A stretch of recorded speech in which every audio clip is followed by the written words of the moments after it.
Now, Jacob Davies is a 19-year-old poet and writer who's with us here just now. How are you doing today? I'm deliriously happy. How are you? Yeah, I'm probably about the same, I think. So, your new poetry collection coming out on the 3rd of June is called Every Night is November. Why is it called Every Night is November? Good question. I think it's what it says it is, really. It's dark, moody, smoggy. I suppose you can't be overly scientific about it. Yeah. It's emotion. It's real. It's not premeditated, pre-calculated, or choreographed or anything like that.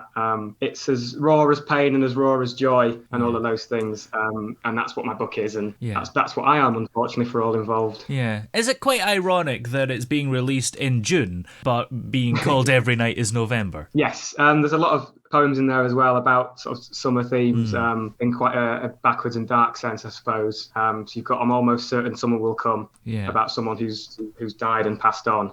So yeah, I suppose so. Yeah, I suppose it is. Yeah.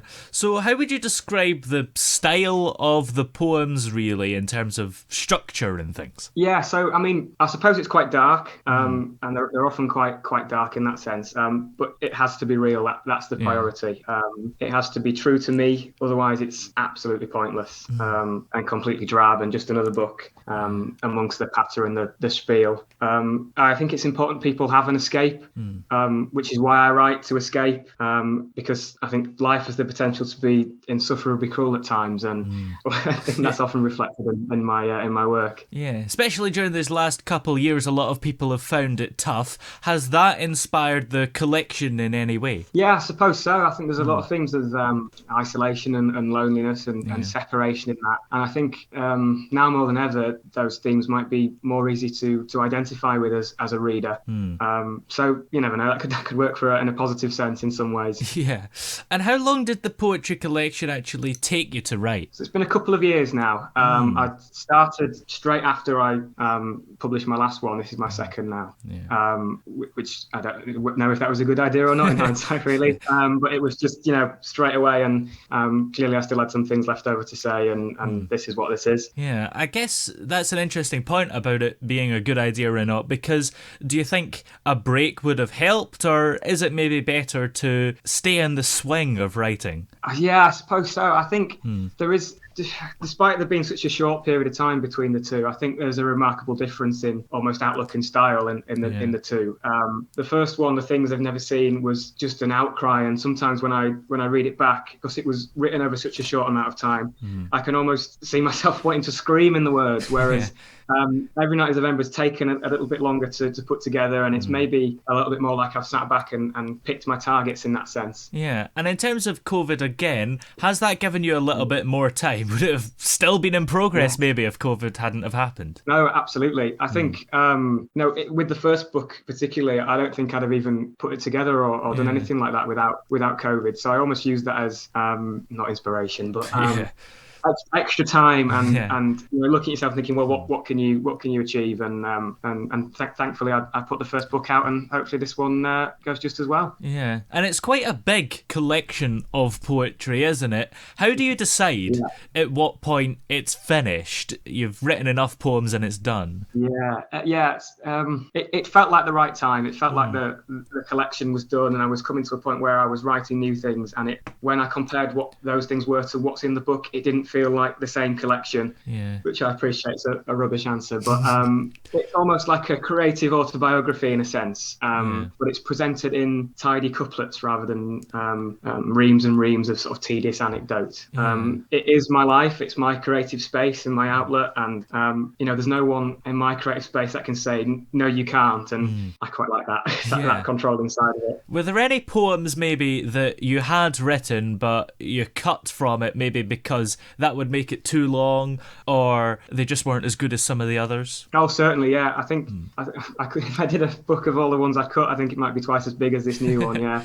The way for me, with it being my outlet and my way of expressing myself, it's constant, it never stops. I don't think today at 3:30 I'm going to write something. It's just constantly coming out. So there's been plenty that have been put on the floor of the editing room almost. Yeah, and I guess sometimes sometimes a poem might not make it in, but could you use parts of that poem to make a new poem in the future? Yeah, I mean, on a rare occasion, that sort of thing has been done. Yeah, like I said, you can't be too scientific about it, but there is a sense of almost woodworking poems together and chopping bits up and throwing it.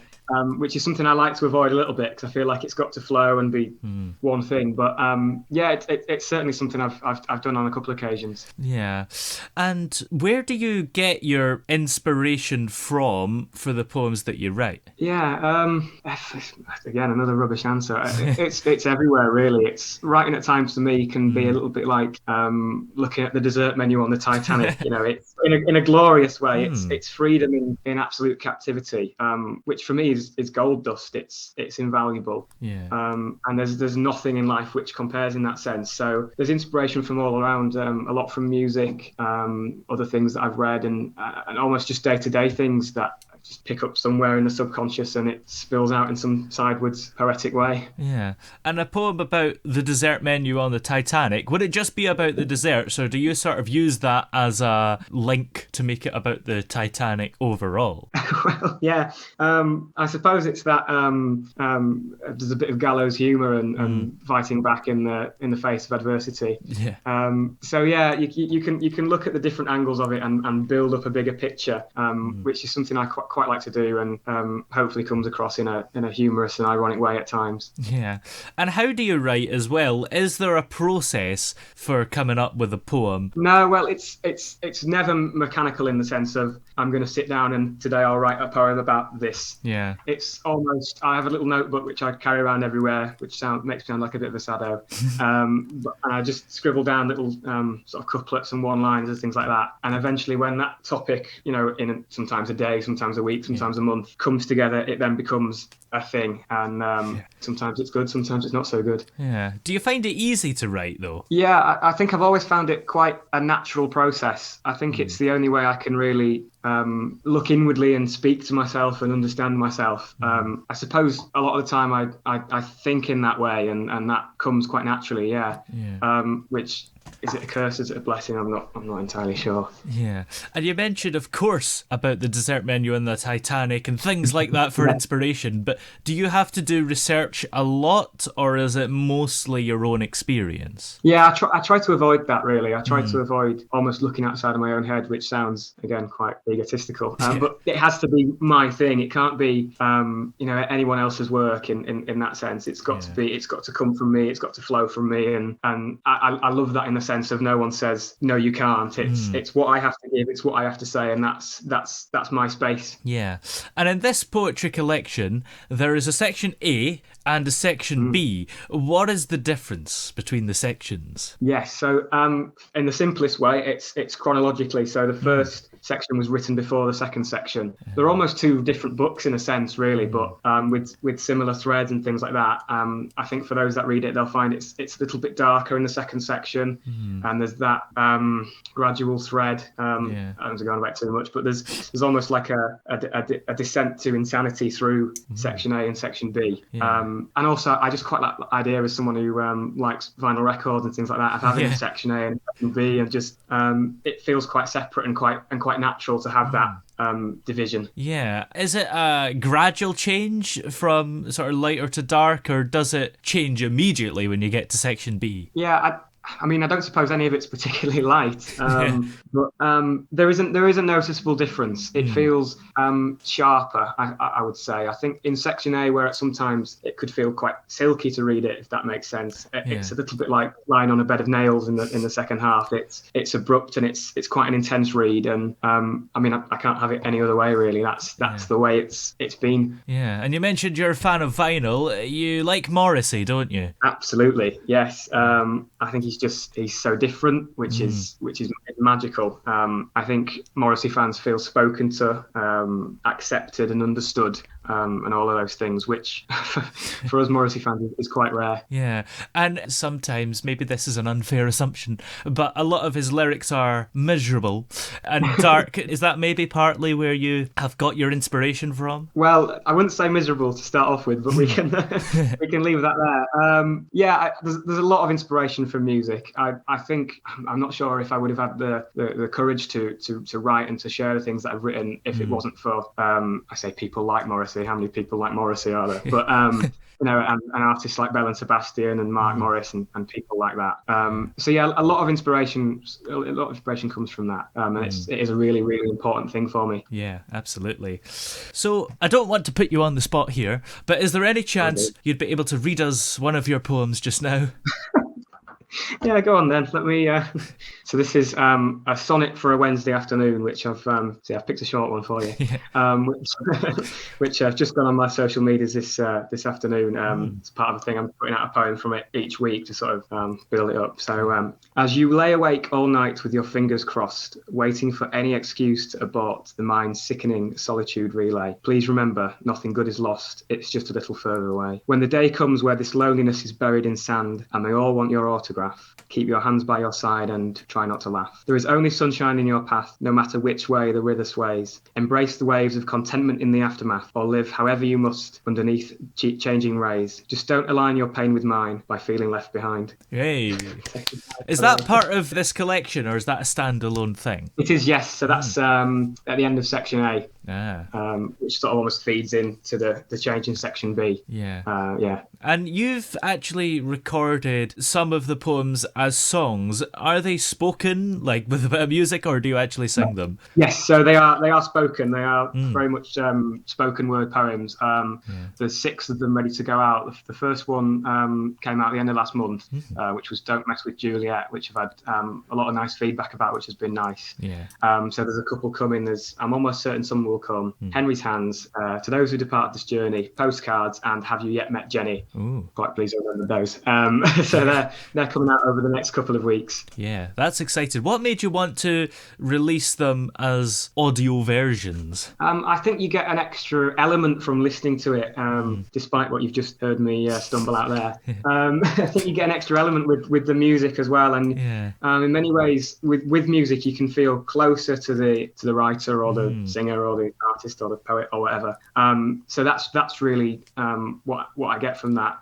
In ones like Don't Mess, Have You Yet Met Jenny? You hear gunshots and sort of a loud party music in the start, which comes in way before you even hear the spoken word. So I think you just get another angle out of it, and it's something I've really enjoyed messing around with and just putting my words to music, because it's the first time I've done something like that. Yeah, and maybe some people don't really like reading, so it's a good way. It's just like an audiobook, isn't it, really, but with music, which makes it even more exciting. Absolutely, and in this dystopian age of social media and things like that, YouTube is it's at the grasp of your hand, isn't it? So that was another reason as well. It's that, how can I get this out there to as many people as possible? And with YouTube and recorded poetry, it can be a little bit more easy to digest as well, which again I've enjoyed doing. Yeah, a lot of people might find it and go, "Oh, I didn't realise I liked poetry," and there you go.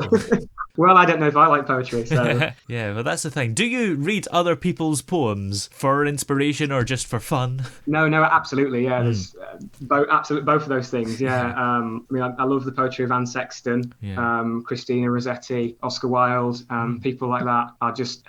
It's invaluable to sit and read something that you connect with, even if it was written 200 years ago. Absolutely, yeah. I'm a huge poetry fan and... take a lot of inspiration from it as well. Yeah, absolutely. So here we go then. How did you actually get started in writing poetry? Yeah, I can't remember almost, people say the first thing you've written or anything like that. I've been writing since I was around 11, and it was almost by accident. I just scribbled things down that I thought, and it turned into whatever. But I didn't show anyone anything I'd written until I was about 15, when a competition at my college came up. So I went in for that, and it got quite well received. So I thought, why not? So I spent a couple of months sort of scraping together things I'd written for the things they've never seen, which is why I suppose that collection is an outcry. And at times, I'll admit it's quite clumsily put together, but it is what it is for that reason. It's just. Here I am almost.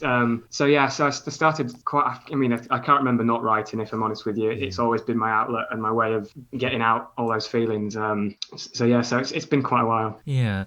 And why did you not show anyone your poetry for the first few years? Were you just not proud of it, or was it just not a big thing in your life? It was always huge, but it was just absolute fear, if I'm honest with you. It was, how dare anyone take that step into my mind and see what's going on in there. It was always something to be pushed under the carpet, if you know what I mean, and kept to one side. But I'm hugely glad that I did show people my work, because it's something now I'm immensely proud of, and it means I can write a collection like Every Night is November, and I can celebrate it in that way, because some of the pages are real days of my life and real things, and again I'm immensely proud of it, and it means a lot to me. And I guess sometimes you don't have to fear what people might think of you, because just because you've written something down, people don't necessarily think that that's what you actually think. Yeah, absolutely, yes, yeah. And there's a lot of separation to be found with speaker and poet. There are two different things there, the writer and what they are writing about. So a couple of my poems from the new book are actually in quotation marks, so they're said by characters who aren't me, and I'm sure people who are close to me would see some resemblances there. But there is a differentiation there at times, and almost a way you can put something out there without feeling too exposed and too vulnerable. But again, it's what I have to give and what I have to say, and that's something that's really important to me.